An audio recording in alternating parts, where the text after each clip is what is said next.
جی السلام علیکم ناظرین، آپ دیکھ رہے ہیں یوٹیوب چینل، میں آپ کا میزبان محمد ارسلان۔ ناظرین، کچھ اہم خبریں ہیں، آپ تک پہنچا دیتے ہیں۔ جب سے موجودہ حکومت آئی ہے، معیشت کی صورتحال بہت خراب ہوتی جا رہی ہے۔ مہنگائی دن بدن بڑھتی جا رہی ہے، ڈالر کا ریٹ اوپر جاتا جا رہا ہے اور روپیہ گرتا جا رہا ہے۔ آج بھی ناظرین 28 اشیاء ضروریہ کی قیمتوں میں ہوشربا اضافہ ہوا ہے۔ ایک رپورٹ میں نے جامع ایک رپورٹ تیار کی ہے، میں آپ سے شیئر کر دیتا ہوں۔ مہنگائی کا جن بے قابو، 28 اشیاء ضروریہ کی قیمتوں میں ہوشربا اضافہ۔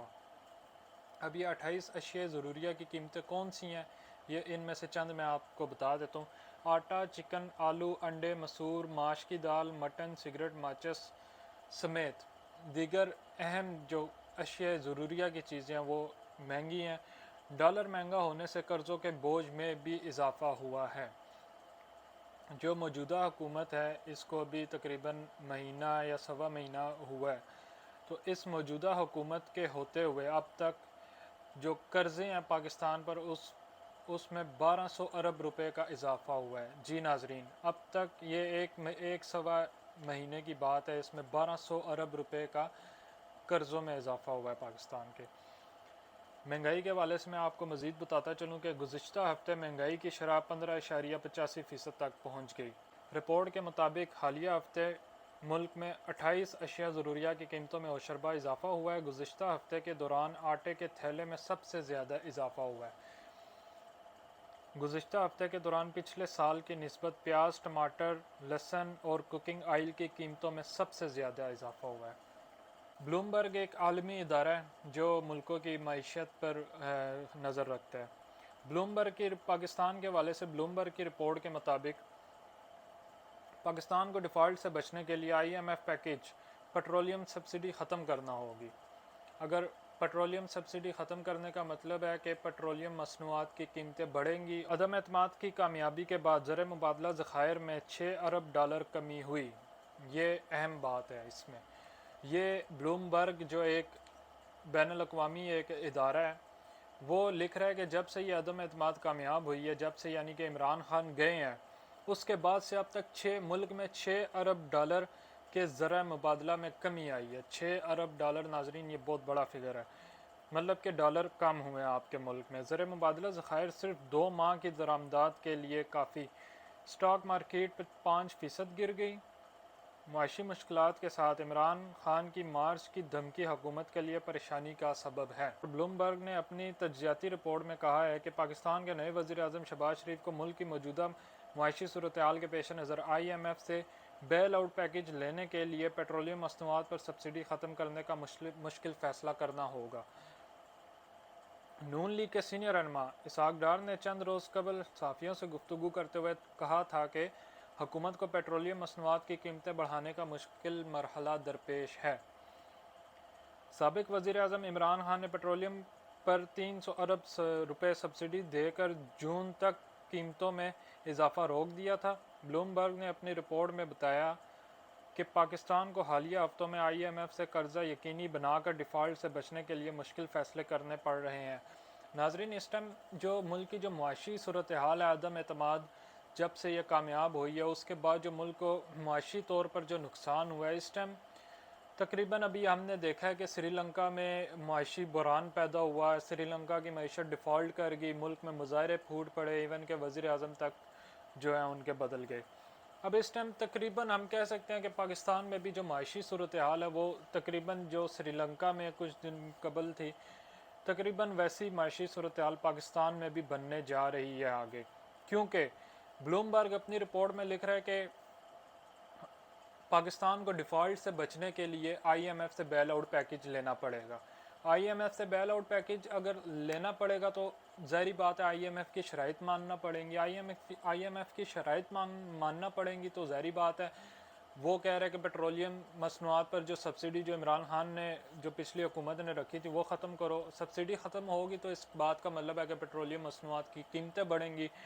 قیمتیں بڑھیں گی تو لوگ اس حکومت سے سوال کریں گے کہ بھئی ہاں جی، پچھلے 3 سال تو یہی ان کا بیانیہ تھا کہ بھئی عمران خان نے مہنگائی کر دی ہے، عمران خان نے ملک کی معیشت کا بیڑا غرق کر دیا ہے، لیکن آج اگر کس منہ سے یہ لوگ آج یہ قیمتیں بڑھائیں گے؟ تو یہ بھی ہے کہ حکومت کو چیلنج ہے عوام کی طرف سے رد عمل آنے کا کہ اگر حکومت پیٹرولیم مصنوعات کی قیمتیں بڑھاتی ہے تو عوام کی طرف سے جو رد عمل آئے گا وہ ایک الگ چیز ہوگی اس میں۔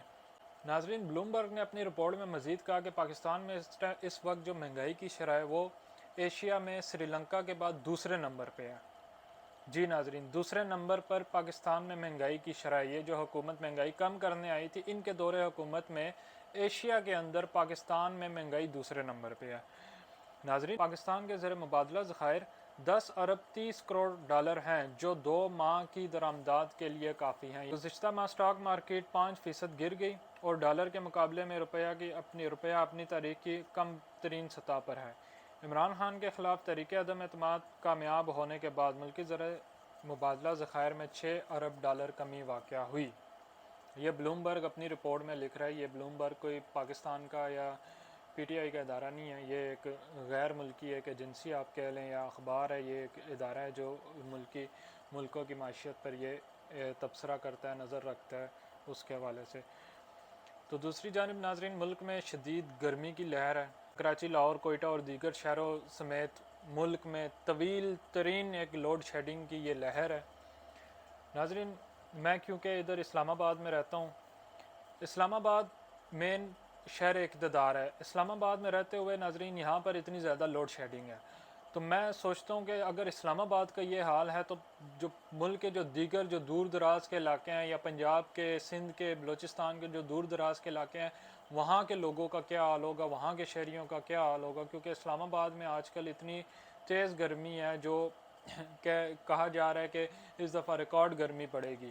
تو اسلام آباد میں اتنی بری صورتحال ہے لوڈ شیڈنگ کی، تو دیگر شہروں میں کیا حال ہوگا اس کا تو وہ شہری جو بیچاروں پر گزر رہی ہے وہی بہتر جان سکتے ہیں، جو مجھے دیکھ بھی رہے ہیں اس ٹائم، جو سن بھی رہے ہیں، جو دیگر جو پنجاب سائیڈ پہ یا گاؤں میں یا کہیں پہ، تو بڑی مشکل صورتحال ہے یہ لوڈ شیڈنگ کی بھی۔ اس حکومت کے آنے کے بعد سے چیزیں اب تک ٹھیک نہیں ہو رہی ہیں، مہنگائی بڑھتی جا رہی ہے، لوڈ شیڈنگ بڑھتی جا رہی ہے، ہر چیز چیلنجنگ ثابت ہو رہی ہے۔ تو ناظرین، میں اپنے ویلاگ میں بار بار یہ چیز کہتا ہوں کہ یہ حکومت کیونکہ پچھلے 3 سال سے مہنگائی کا رونا روتی رہی ہے، اور جس طرح سے انہوں نے عمران خان پر تنقید کی ہے، کبھی لانگ مارچز ہو رہے ہیں لڑکانہ سے، کبھی اسلام آباد تک لانگ مارچ ہو رہا ہے، کبھی لاہور سے اسلام آباد تک لانگ مارچ ہو رہا ہے، کبھی بیچ میں پھر شروع میں کرونا آ گیا جب پی ٹی آئی کی حکومت آئی، اس سے کرونا سے بھی پہلے مولانا فضل الرحمان اٹھ کے اسلام آباد آ گئی جی کہ میں حکومت ناکام ہو گئی ہے، پھر بیچ میں تحریک لبیک والوں کے بھی دھرنے، یعنی کہ اتنے مشکل حالات کے باوجود عمران خان نے مہنگائی کو کسی حد تک کنٹرول کر رکھا تھا جتنا وہ کر سکتے تھے۔ اس کے علاوہ یہ ایک انٹرنیشنل ویو تھی، ہم نے دیکھا جیسے کہ پوری دنیا میں ہر ملک کرونا کے بعد متاثر ہوا ہے مہنگائی سے، تو وہ چیزیں ہمارے سامنے ہے۔ تو ان کا 3 سال کا یہ بیانیہ رہا ہے کہ عمران خان تو سلیکٹڈ ہے، لاڈلا ہے، 3 سال انہوں نے یہ ٹانٹ کیا ہے عمران خان کو، لاڈلا ہے، سلیکٹڈ ہے۔ ٹھیک ہے، عمران خان سلیکٹڈ تھا، لاڈلا تھا، تو اپنوں کا تھا نا، اپنوں نے انہیں سلیکٹ کر کے لایا تھا، ٹھیک ہے مان لیتے ہیں آپ کا بیانیہ، لیکن آپ لوگ کس کے سلیکٹڈ ہیں؟ آپ لوگ تو انٹرنیشنل سلیکشن ہو کر آئی ہے آپ لوگوں کی۔